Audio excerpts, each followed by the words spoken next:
What's up, everybody? Welcome back to another episode of Where Stats Meet Instinct. I'm your host, Sam. We are back with another episode today. Tomorrow, we are 2 weeks away from opening day. So it is right around the corner. We are getting there. I don't know about you guys, but I'm getting really, really excited as we get closer to opening day. It feels like it's months and months and years away, and then all of a sudden it's right around the corner. We're going to be halfway through the season, and then the season's going to end, and it's all going to go by in a flash. But right now, we are going to talk about the A's bullpen. What the A's are doing with their bullpen is really weird. But weird when it comes to the bullpen can be good. So we're going to break it down a little bit.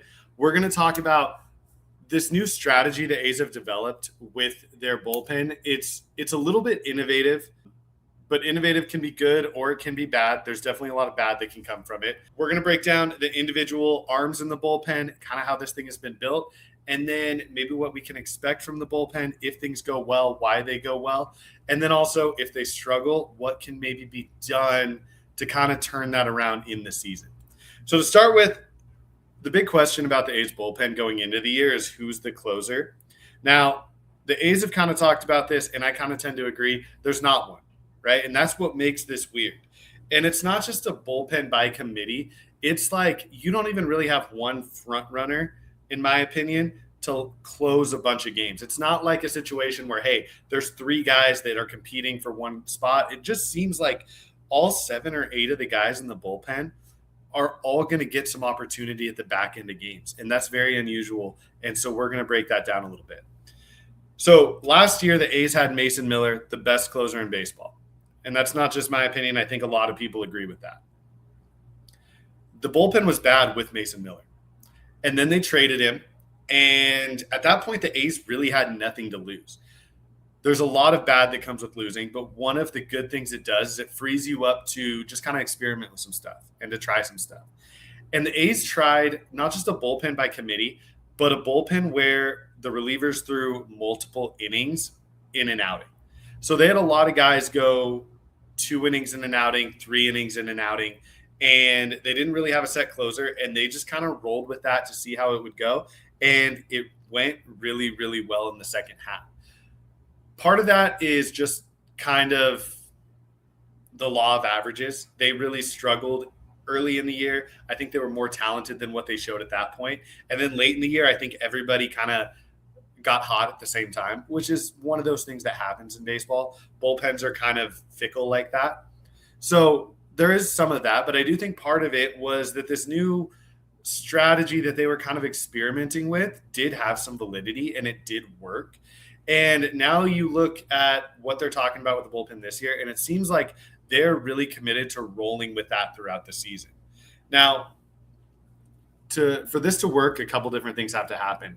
You have to have relievers that are going to be okay with being asked to do things in a non-traditional way. One thing about this A's bullpen is they don't have very many arms with a long track record of success in the big leagues. That's the bad part of it. The good thing that comes with that is there's not a lot of these guys that are set in their ways in the bullpen. A lot of these guys are going to do whatever is asked of them, whatever they need to do to keep a long-term job in the big leagues.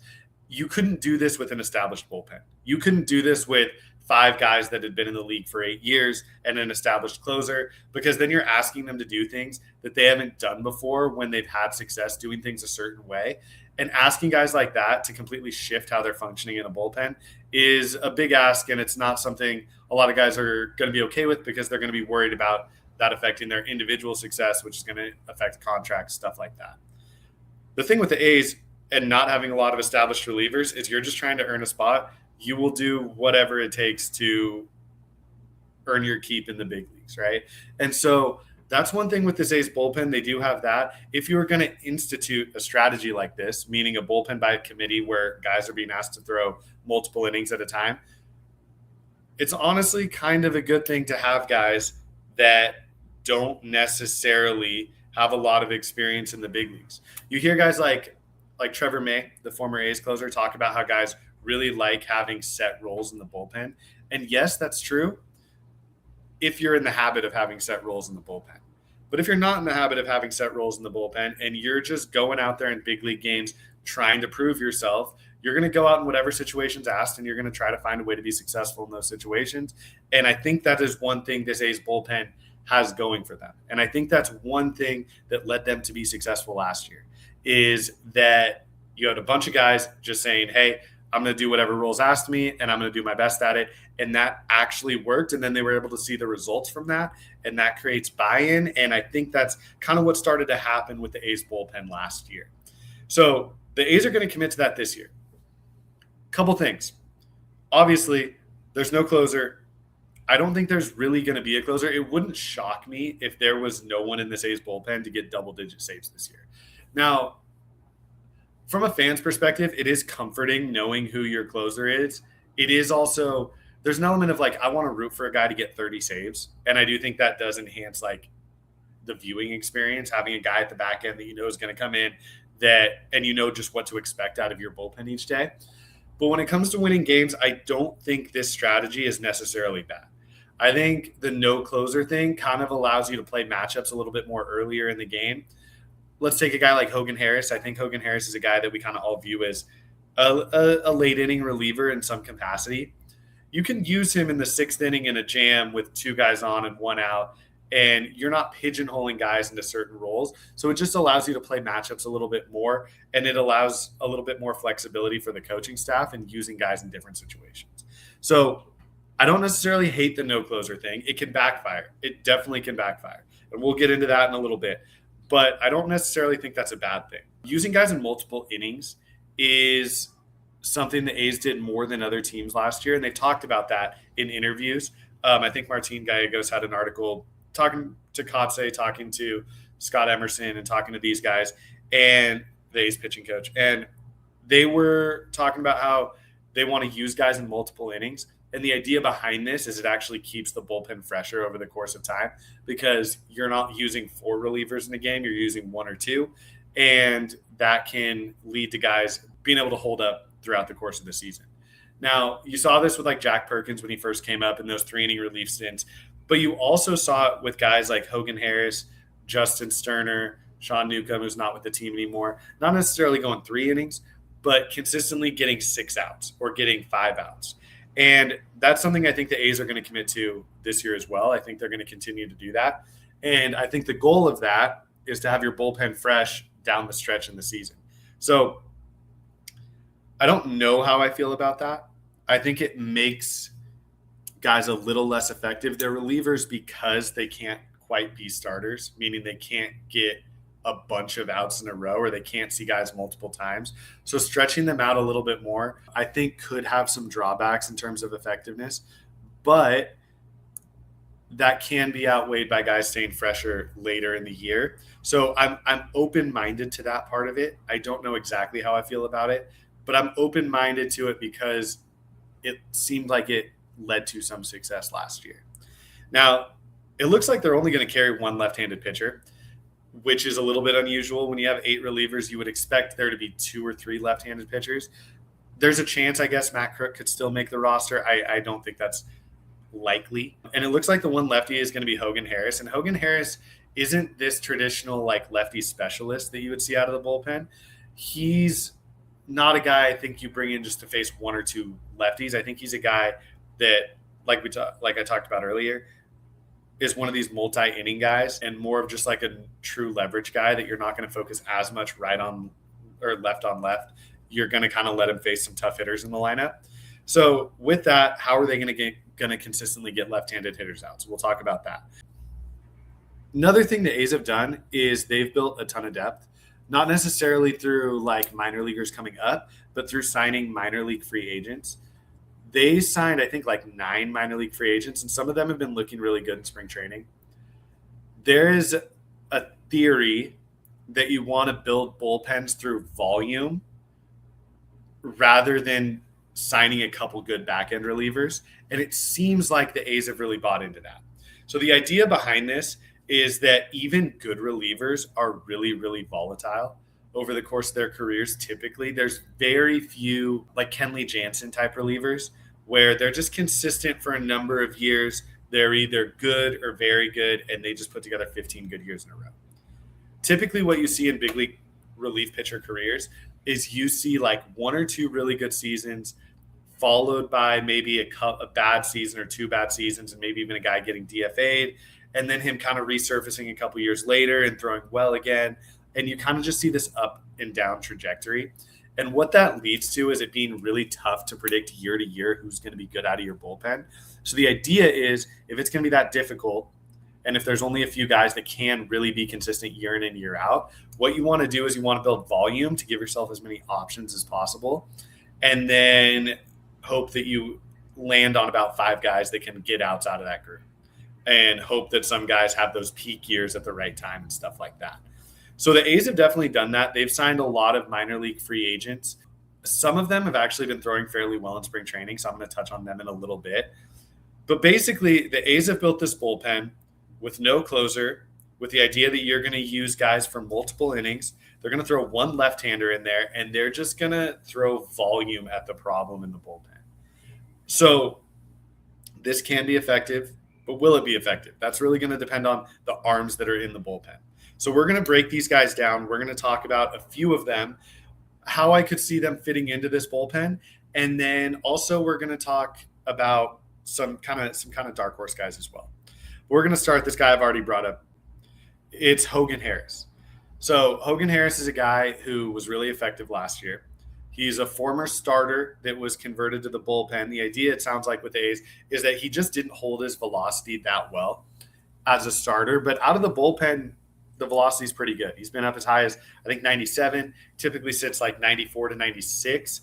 One thing about these converted starters is a lot of times they bring a starter's arsenal to the bullpen. So he's one of these guys that has a few pitches, right? He has that big overhand curveball that I think is his out pitch. He's got a fastball that plays well when it's in the mid-90s. He's got a changeup as well. I think he's got a cutter too.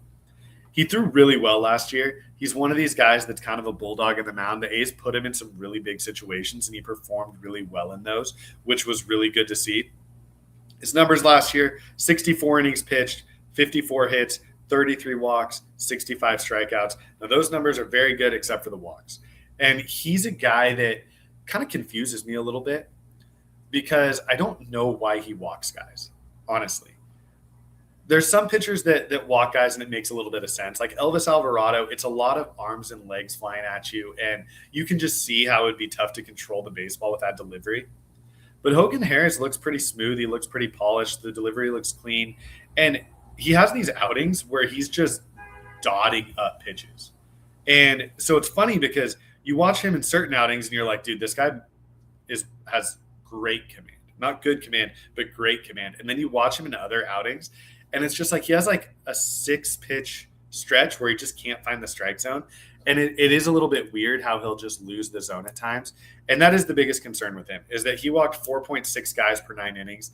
This is something you're going to see as a theme with all these relievers, and that's one of the big question marks I have about the bullpen when I evaluate them as a whole, is that there's just a lot of guys that walk a few too many guys, and Hogan Harris is one of those guys.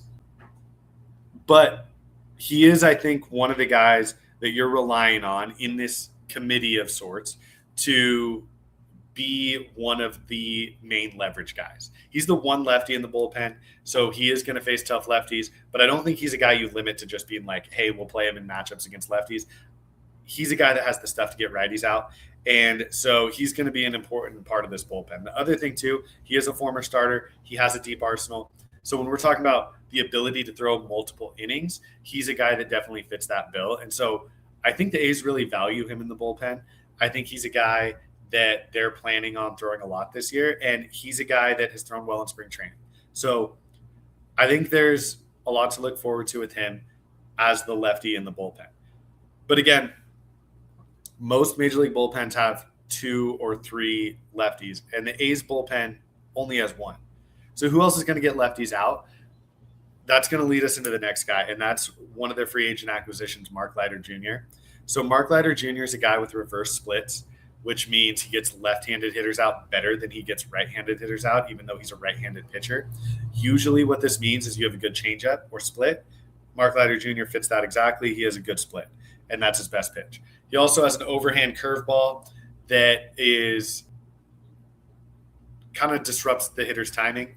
It's similar to like a Chris Bassett, like big overhand righty curveball, not quite as big as Chris Bassett's curveball. I think Aaron Savali actually has a fairly similar breaking ball, and it's a good pitch. It has some depth on it, but really his bread and butter is the sinking fastball and then the split off of that. So I posted on Twitter the other day, I think Mark Leiter Jr. might throw like 80 games this year for the A's. I think he's a guy that is just going to pitch all the time.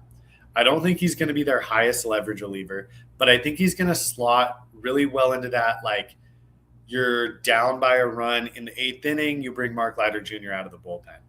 You're up by 2 runs in the 6th inning, you bring Mark Leiter Jr. out of the bullpen. You're up by 4 runs in the 9th inning, you bring Mark Leiter Jr. out of the bullpen. I just think there's a lot of situations that he's going to fit into with kind of where he's going to slot into this bullpen. And then on top of that, I also think he's going to be used a little bit like a lefty specialist would be, where in a jam when there's a left-handed hitter coming up and maybe you've already used Hogan Harris or you want to use him in a different situation, Mark Leiter Jr. might be the guy they bring in almost as if he's a second lefty reliever.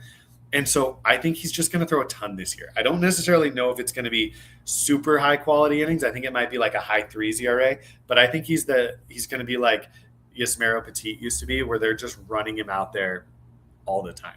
One thing Mark Leiter Jr. is known for is having really good underlying numbers, but then having the surface ERA not really match that.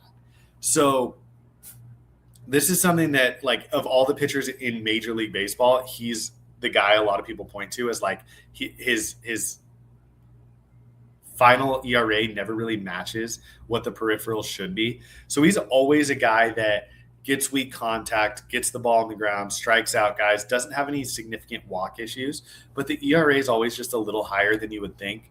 Now, in 1 year or 2 years, I don't think that's a big deal. I would just say you're getting unlucky. But over the course of your career, if that's something that's happening, then there might be something going on there.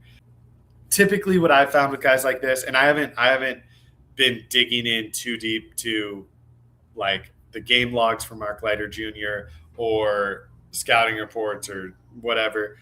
We'll have plenty of time to watch him during the season. But typically I think when guys have peripherals that don't match their actual ERA, a couple things could be going on there. One, they could get a little worse out of the stretch or with runners on. They might pitch out of the stretch all the time, but they might rush it a little more with runners on. And this could lead to like their command being a little more shaky with runners on base, which leads to innings snowballing on them when guys do get on base. So they'll dominate when nobody's on. And then when runners get on, things will start to snowball. It could have nothing to do with like the actual mechanics of pitching out of the stretch. And he pitches out of the stretch all the time, but there's just a difference between doing it with nobody on when you're not as rushed and when there's people on and you're rushed. It could also just be that like the innings, he throws well a lot, and then he has 1 or 2 blow-up outings that really affect that final ERA. I don't know exactly what it is with Mark Leiter Jr., but that's something I'm going to be watching with him is like, why does his ERA not match what the underlying numbers are? So we'll see on that, but I think regardless, he's going to throw a ton. The other free agent acquisition they brought in is Scott Barlow. Now, he's a guy that does have closing experience. I don't really see him as that anymore. I think his velocity has just dipped to a point where he's really breaking ball reliant, which means you want to bring him in certain situations, but you might not want to overexpose him, as in no matter what part of the lineup you're facing, you want him to come in and close games, right? It might be you pick and choose spots against certain hitters and in certain situations. Now, he has another significant walk issue. He walked 5.9 guys per 9 innings last year. And this is something that he hasn't always done throughout his career, but he has been trending that way over the last few years. He did a really good job for the Reds last year in getting out of jams, and I kind of see that as being his role for the A's this year. And you kind of saw it in spring training yesterday or 2 days ago when he came in, just threw a third of an inning, got out of a jam, and then they pulled him. I think he could be a guy that does that, where he is put in big situations to get out of jams, where you can spin up a bunch of breaking balls to those righties, but you might not want to overexpose him too much. I do think he's valuable. I do think he has a role. I don't see him as much being one of these multi-inning relievers, but I do think that he's going to have an important role in the bullpen. Justin Sterner's another guy that I think people forget about in the bullpen. He was great early in the year, and he was great at the end of the year. He struggled in that losing streak, and he was one of the guys giving up leads during that losing streak. So I think he's a guy that people kind of wrote off at a certain point, but he did do some really good things last year. He has one of these like funky short arm deliveries, and you can tell, especially right-handed hitters tend to be late on his fastball when he locates it inside to righties. So this is one of those guys, don't necessarily look at the radar gun, look at hitters timing against that fastball. And he'll throw a lot of 94-mile-an-hour fastballs that guys are late on, and I think that's a really good sign.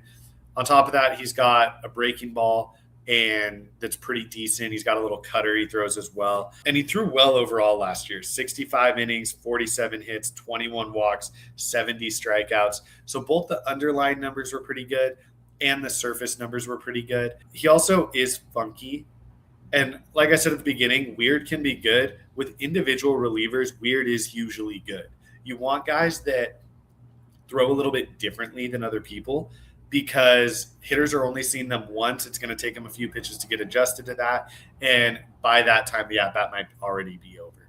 So you want guys that offer different looks, and him kind of hiding the ball behind his ear and kind of throwing it with like a bow and arrow type motion, I think is a unique look that can be really effective for him, and it was effective for him last year. He doesn't light up the radar guns, but don't worry about that. Look at hitters' timing against him. I think he's another guy that can be effective. He also had some times last year where he threw multiple innings. So he's a guy I think I'm a little more high on than consensus when talking about the A's bullpen. I think he's forgotten about a little bit, and I think he has a chance to be effective. Michael Kelly is the opposite of Mark Leiter Jr. His ERA ends up good, and his peripherals don't end up very good. Eye test wise, he does some things well. He throws hard. The breaking ball looks okay. He also walked a few too many guys. He walked 19 guys in 39 innings last year. He didn't strike very many guys out. He only had 29 strikeouts. But the stuff is pretty good, and his final ERA was good last year. And if you look throughout the course of his career in the big leagues, he hasn't had a ton of opportunity, but he typically has outperformed his peripherals a little bit. So as long as he's getting outs and not giving up runs, like leave him in there. We'll see what he does. I'm not as confident about him being able to be a high leverage guy as I am about some of the other guys on this list. But I think he can settle into a solid like middle relief role and at times give you multiple innings out of the bullpen. When the A's were on that terrible streak last year with just literally everybody in the bullpen all was terrible all at once, him coming back was one of the first things that kind of started to stabilize the bullpen. And so because of that, I feel like he's gotten a lot of good grace from both myself and the rest of the fan base. And he has earned that. So moving on from him, Elvis Alvarado, he closed out a game for the Dominican last year. It is kind of crazy. Like the Dominican Republic, this super team with one of the best bullpens that's ever been assembled, is using this guy to close out games for them. So he's a dude. He's a dude. The stuff is real. It's just a matter of if he can harness it. And last year he harnessed it enough. 42 in the third innings, 34 hits, 22 walks, 50 strikeouts. The guy throws 100 miles an hour. It's this delivery with arms and legs coming at you. He's 6'4". Like he looks scary on the mound for a hitter. Like he's a guy you don't want to stand in the box against, I'm sure. And so he has all he has the toolkit to be a major league closer, right? Or a major league high leverage reliever. And he started to piece that together. I said this before. I think he's the A's best shot at having like a true closer if the A's do want to go that route and having a long-term closer. The biggest thing for him is the same with most of these guys. It's going to be walks, right? He walked 4.7 guys per 9 innings last year, and we're already kind of getting into a theme here. Hogan Harris, walk issue. Scott Barlow, walk issue. Michael Kelly, walk issue. Elvis Alvarado, walk issue. So the A's are stacking the bullpen with these guys, but Elvis Alvarado has a really high ceiling. He has thrown well in spring training. He's thrown well in the WBC. And you see his stuff. I mean, I talked about him as an X factor on another show or on another episode. And he's a guy that could really, if you look back on this season and the A's bullpen is good, I think he's a guy you're going to be looking at as the main reason or one of the main reasons why the A's bullpen was good this year. So those are kind of the guys I think are guaranteed a bullpen spot. Tyler Ferguson, I think, is like 90% going to have a bullpen spot to open the year. He's another guy. He's similar to a lot of these guys. 58 innings last year, 34 walks, 5.3 walks per 9 innings. He does a really good job of limiting hard contact. He is pretty good at getting both right-handers and left-handers out. He throws hard. He's been good in big spots at times, but the walks are really high. And he was another guy kind of like Justin Sterner when the bullpen really collapsed in that losing streak last year. He was one of the main guys giving it up regularly. And so I think he can settle into a middle relief or setup type role. I don't know if he's one of these guys that can go multiple innings like some of these other guys, because he just seems like he's really max effort, but he has been really good at times. And I think he's a guy that is going to be in the bullpen to start the year. I'm hoping he can stay there. But again, we've seen the good and the bad with him, and this is a lot of these guys, right? And one thing about this A's bullpen too, like you've got Tyler Ferguson, Elvis Alvarado, Michael Kelly, Justin Sterner. These guys are all guys that were DFA'd by other teams, or they were like minor league free agents that signed with the A's. And you kind of see the volatility. You see the upside. You can see why the A's signed them and why they identified these guys as guys that could potentially fit in the bullpen. But you can also see like why some teams let them go.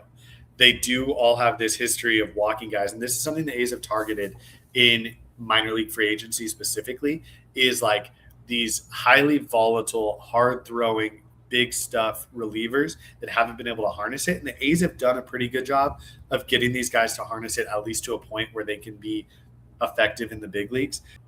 But that's a lot of walks. That's a lot of walks. The 6 guys we went over, I would say 4 of them, walks are your biggest concern with them. And it's fine to have a couple of those guys in the bullpen. I would argue it's probably good to have a couple of those guys in the bullpen. You want to take chances on upside. But you're going to need a couple of these guys to get walks under control. Otherwise, you're going to have a bullpen that when they pitch 4 innings, they're going to consistently walk 3 guys. And that's going to lead to a lot of runs over the course of the season. So hopefully they can get that under control. Couple guys that I don't think solve that problem, but I'm excited about. Luis Medina, Jack Perkins. So Luis Medina, we'll start with him. He fits a lot of the stuff you want to see out of a reliever. He always has. He's always profiled better as a reliever than as a starter. He has this sinker that's 99 miles an hour. He keeps the ball on the ground. He's got really good breaking stuff. And again, it's just the walks, right? And this is a guy, he's out of options, so the A's have to carry him on the roster if they want to keep him. If they do DFA him, I see another team snatching him up right away. I just think there's too much upside and there's too many teams that would want to take a chance on him in their bullpen to start the year for him to get through waivers. So I feel like the A's should carry him on their opening day roster. You're going to need a ton of guys out of the bullpen. You might need up to 20 guys out of the bullpen over the course of the year. Luis Medina is a guy I think you start on the opening day roster. If someone ends up better, they move on to the big league roster at some point. But I think Medina has too much upside to keep him off the big league roster initially, because he's like Elvis Alvarado. He has that ceiling of like, hey, this guy could be a future long-term high leverage reliever. He's got all the tools in the toolkit to be that. It's just a matter of if he's going to put that together. But I think this stuff is really good. Like if you talk about just pure stuff on the A's staff, I think there's an argument that Luis Medina is at the top of that list. The breaking stuff is good. The fastball's good. The fastball sinks. There's a lot to like about him. It's just a matter of if he can put it all together. I don't necessarily know if he's going to be a super high strikeout guy out of the bullpen, even with that stuff. I think it might be more ground balls. But regardless, I think he's a guy that is probably going to make the pen because you just are going to want him on your organization if you can. So Jack Perkins, he's another guy where walks are the issue. He's also a guy that you might want to keep in AAA and stretch him out as a starter because you are going to want you are going to want somebody ready to step right into the rotation early in the year, because the odds of all 5-year opening day starters even making it through April is pretty slim. So there's an argument to keeping Jack Perkins in AAA and stretching him out as a starter. I think there's a chance he's in the bullpen. I've talked about this before. He's another guy. I put him in the same category with Elvis Alvarado and Luis Medina, where it's like, hey, this might be a future closer. And I've talked about Jack Perkins several times. Like, this stuff is ridiculous. It's a good fastball when it's playing in the upper 90s, which it does out of the bullpen. The breaking stuff is really, really good. And he's got this tumbling changeup that works too. We saw him in the multi-relief role last year, and he looked dominant. So I don't know if he's on the opening day roster just because there's some roster gymnastics that are going to take place, but he's going to be a big part of this pitching staff this year. I foresee that more out of the bullpen than as a starter, but I think he's got some upside. JT Ginn also might be out of the bullpen. I've talked about him as well, how I think he can be a really good high leverage reliever. I don't even necessarily know if you commit to him being a reliever, I don't even necessarily know if it's like a multi-inning reliever. Like, I think he can be a late inning lockdown reliever that throws 96, 97 mile an hour sinkers and a good slider, gets through tough righties at the end of the game, gets out of jams. And I think he can be really successful in that role. Now, again, I've talked about him too. He's really close to being a really good starter, like really, really close to being a really good starter. So I don't know if you want to give up on that. I think one of Jack Perkins or JT Ginn is going to start out in AAA and then be the first guy called up when there's an injury in the rotation or when there's underperformance in the rotation, whatever it may be.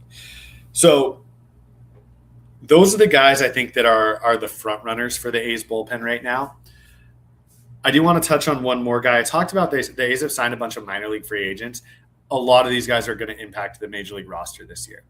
And one of them that I think might impact the major league roster sooner rather than later, he's actually kind of a dark horse for me to make the opening day roster. It might take an injury or it might take something like that for him to make the opening day roster, but I think he's like right on the cusp, is Wander Suero. He's a guy that's thrown quite a bit in spring training and he's thrown well. Again, I say weird is good. This is a guy that's weird. Like, I saw him throw for the first time the other day in spring training, and he throws from like this funky delivery that is kind of low, kind of 3/4, looks like it's coming out of his armpit. And then he throws like cutters from that arm slot. And you look at it and you're like, man, if you're just facing that once a series as like a middle reliever, that would be pretty tough. Now, it's going to be fly balls. It's going to be better against right-handers than it is against left-handers probably. But this is a guy that gives a different look and he's thrown really well. And then when you dig into what he did last year, you're like, okay, this guy could be something. Now, he's 34 years old. That's one of the downsides, but he does have a track record of success. He was one of the guys in the Nationals bullpen all season in 2019 when they won the World Series. So this is a guy that does have a little bit of pedigree. Last year in the minor leagues in AAA, 48 and 2/3 innings, 36 hits, 13 walks, 64 strikeouts, a 1.29 ERA. So he was blocked in some of these organizations because they had a little better bullpen than the A's had last year. But if he was in the A's organization last year, I think he throws a ton of innings in the major leagues for him. So he doesn't have a big walk issue, which I think is good. He provides a different look, which I think is good. And he's already shown in spring training he can throw multiple innings. I think he threw 2 innings the other day in one of the games that I think it was the game I watched him. He threw 2 innings. So they are kind of trying to stretch him out in spring training a little bit, which they haven't done with many of their other minor league free agents, which shows me that they're kind of tinkering with the idea of him being in the bullpen and him being one of these guys that they use for multiple innings, and they're trying to see if that can work for him. So keep him in mind. He might not make the opening day roster, but I do think he's a guy that contributes this year. So the big question to wrap this up, will this work? I feel like it's a cop-out to say I don't know, but I don't know. There are some good relief options. The walks, though, scare me a ton because there's just so many guys with high walk rates. Now, a lot of these guys threw really well last year. a lot of these guys threw really, really well last year. And I think a lot of these guys will continue to throw well this year. I don't think that it's going to be a situation where the bullpen is just a disaster and it collapses. I think you are going to have some guys you can go to in big spots, but the key is going to be controlling the walks. Now, the good thing with bullpens is of all the parts of the roster, the bullpen is going to change the most from opening day to the end of the season. The A's are going to roll out 8 guys in their bullpen to start the year. It might be 3 or 4 of those guys are in the bullpen the rest of the year. And it might be that the A's have 4 leverage guys in mind going into the season. And by the end of the year, you have some of these minor league free agents or some of these young guys, maybe like a Brady Basso or something, that has pieced it together and they've worked their way into leverage opportunities. And literally by June, you can have a situation where you have completely different leverage guys than you had before. Now, I do think the A's have insulated themselves fairly well by taking the volume approach. There's a lot of guys that maybe haven't had success, but have some big league experience and have some reason to believe they will be successful, right? I talked about Wander Suero. He's actually had a decent amount of big league success. But then there's other guys like Brooks Kriske and guys like that, where you could squint and you could see them going out and providing quality innings for the bullpen. So is this group of A's relievers going to be good? I don't necessarily know. I'm hoping so. I think there's a really good chance they could be really good because there is legitimate stuff in the bullpen. But if they're not, the A's have put themselves in a position where they can try a bunch of stuff. They can throw a bunch of stuff at the wall and see what sticks. And by June, they could have this ironed out where they've found 5 or 6 guys that can consistently get outs. Now, they're doing it non-traditionally. They're doing it weird, but weird can be good. And let's hope with this one, weird is good. So we're going to wrap it up for today. This has been another episode of Where Stats Meet Instinct. I am your host, Sam. You can find me on Twitter at Straight A's. Again, guys, we are 2 weeks away from opening day. I'm excited. I can't wait to go on this journey with you this year. Have a great rest of your day. And as always, go A's.